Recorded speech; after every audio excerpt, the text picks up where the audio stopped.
Welcome back to the channel, everybody. We are back for another 87's track guide. This week we are at Miami Homestead Raceway, which is usually a pretty fun track.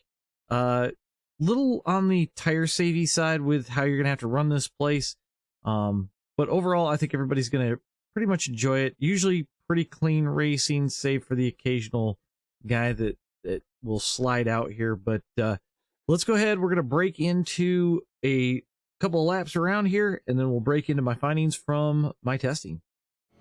Okay guys, so we're here at Homestead Miami today.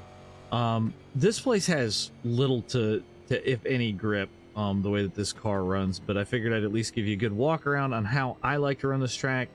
There's a lot of people say run the high lane, run the low lane. To me, it's setup dependent.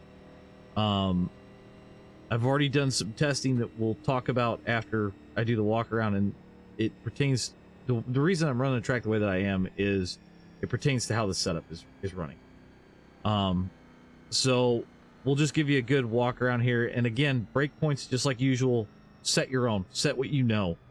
But down the front stretch, you're gonna come out here to the wall, and I'll run early on a little bit later, but I like to brake right about here, right under that caution light that was on the wall. It gives you a good spot to get the car woed up, and then I can kind of play with, do I want to go a little bit later or do I want to brake a little bit earlier, depending on track temp and all of that.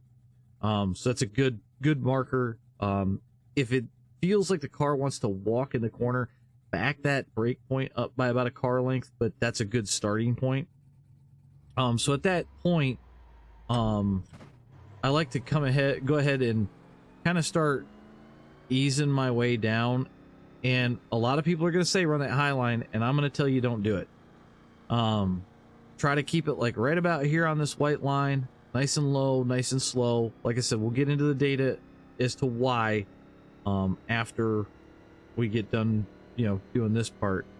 But then by about right here, I like to start letting it drift out, so we're not using too much of those right side tires. Bring this thing right back out to the wall. And now coming down into this corner, there's not a good caution light in the same spot. So I kind of eyeball it. You've got the caution light off the left side, but right where you see this lighten up here is where my brake point starts. And I kind of play with it again later or sooner, depending. Probably earlier if it's later in the run. And then same thing like 1 and 2, I'll kind of keep it up and then bring my apex in right about here. So kind of late apex, and then let it float back out to the wall to get your drive down the front stretch. So I'll go ahead, I'll get this thing back around, and we'll run 2 laps with it the way that it is, so you guys can see kind of how I run it, and we'll go from there. All right, here we go for our first of 2 laps. We're going to come down the front straight along the wall, hit our brake point nice and hard, get this car slowed up, get it down to the bottom, let it roll through the corner, start easing back on that on that gas, bring it back out to the wall.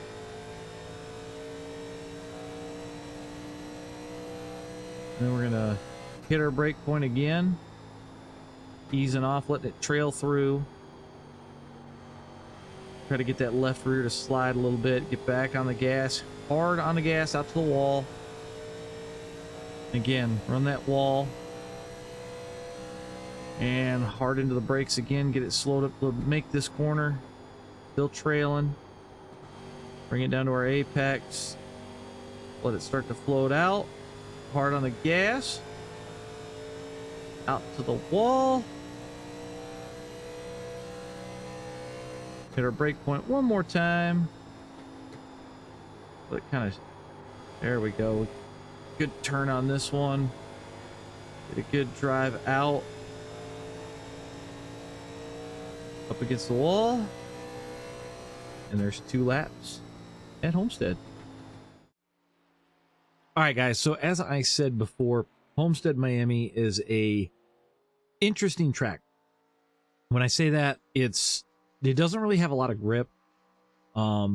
So trying to keep the tires happy is the biggest part of all of this. So we're going to get into our key points to this race. Number one, be smooth. The smoother you are, the more your tires are going to last, the happier you're going to be. Don't be over aggressive is my number two thing. Again, coming back to those tires, you want to keep pace, but you don't want to beat the crap out of your tires. And number three, take care of that right rear. You'll see why here in just a second. So as usual, 20 laps per stint on both of these setups to get us a good idea of how things are going to run. So first off, we did the 12-1. It does feel tight to the point where I almost feel like if you turn too hard, the car is just going to walk. Fastest lap was a 35.957. That was my fastest lap between both of these sets, but we'll get to that in just a minute. Right front wear 94%, right rear 90, left front 94, left rear 94, with a right front tire temp of about 230. After about 20 laps, it felt like this thing wanted to walk if I tried to get on the gas any sooner. So I think if you're letting that bottom roll, letting the race kind of come to you, being patient, I think you're going to set yourself up really good long run. You obviously will have to pit. I would not take right sides only. I think it's going to cause you a funky over rotation that you're not going to be ready for. It may be a 4-tire race. I don't know. It just kind of depends on where your cautions fall to. So keep that in mind. Next set was our 14-1. Very smooth, very controllable. I didn't feel like I was oversteering the car too much, which was a good thing. My fastest was a 36.267, which based on that, I didn't have as much drop off over a run with this setup that I did with the 12-1. Our right front was at 94%, right rear 91, left front 94, left rear 94, with a right front temp of 231. Yeah, we got 1% out of it, but that 1% later on in the race could come in to help us more than hinder us. So keep that in mind. Like I said, tire fall off's going to be huge, especially on that right rear. So try not to get on it too soon and smoke that thing off. And I think you're going to set yourself up for a really good run.